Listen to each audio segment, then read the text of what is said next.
I never thought marriage would feel like living with a stranger, but that's what it had become. Laura was always too tired. Too tired for a walk. Too tired for a conversation. Too tired for intimacy. Too tired for me.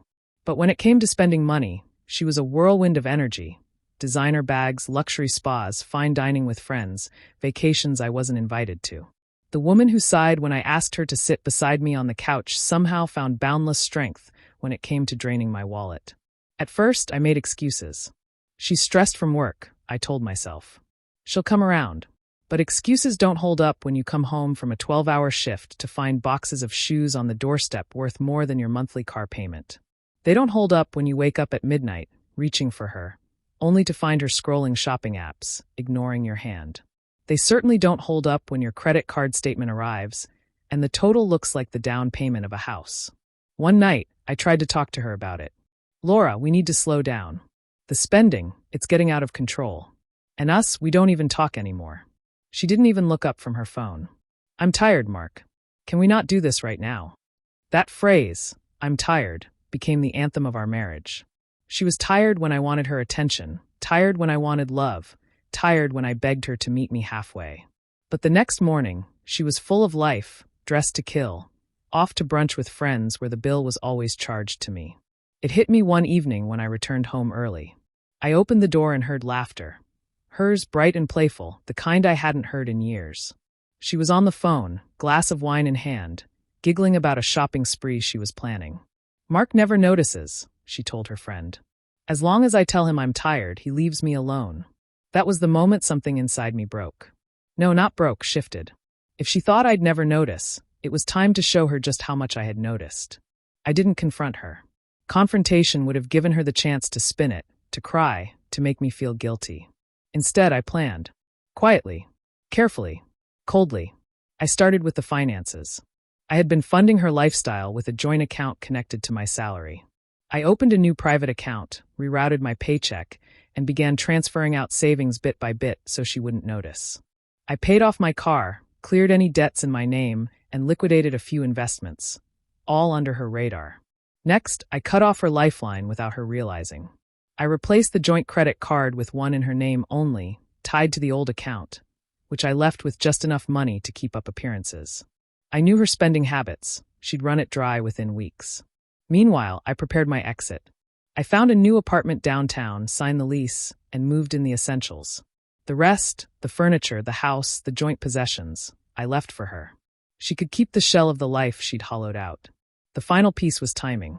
Our anniversary was coming up. I suggested we go to dinner, acting like nothing was wrong.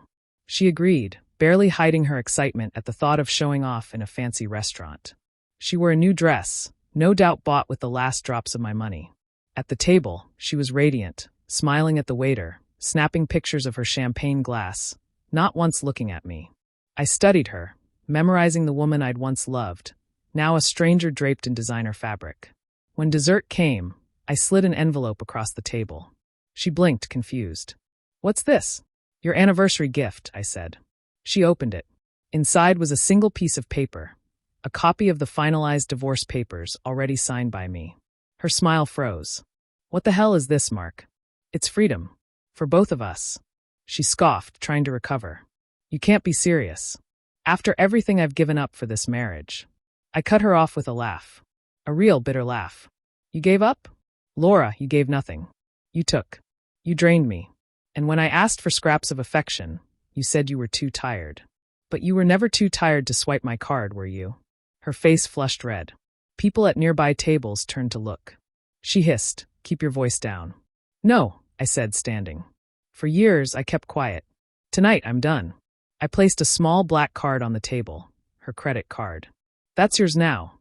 It's linked to the old account. You'll find it's not as bottomless as you thought." Her eyes widened as she realized. You took the money?" "No. I took back my life. The money was never yours to begin with."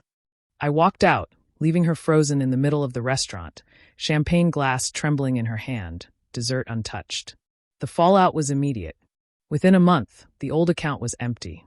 Her shopping habits had drained it in record time. The bills started piling up, mortgage, utilities, her endless luxury subscriptions. She called, texted, begged, threatened. I never responded. I'd blocked her on everything. Word got around fast. Her friends, the ones she used to flaunt her lifestyle to, drifted away when the invitations to expensive brunches stopped. The designer bags she once bragged about? Pawned. The house she lorded over? Repossessed. Meanwhile, I was free. Free of the weight, the coldness, the endless cycle of giving without receiving. My new apartment was modest, but it was mine. My evenings were peaceful. I found joy in simple things again. A book, a walk, a night out with friends who cared about me, not my bank account. Sometimes, late at night, I'd think back to her words. As long as I tell him I'm tired, he leaves me alone. And I'd smile.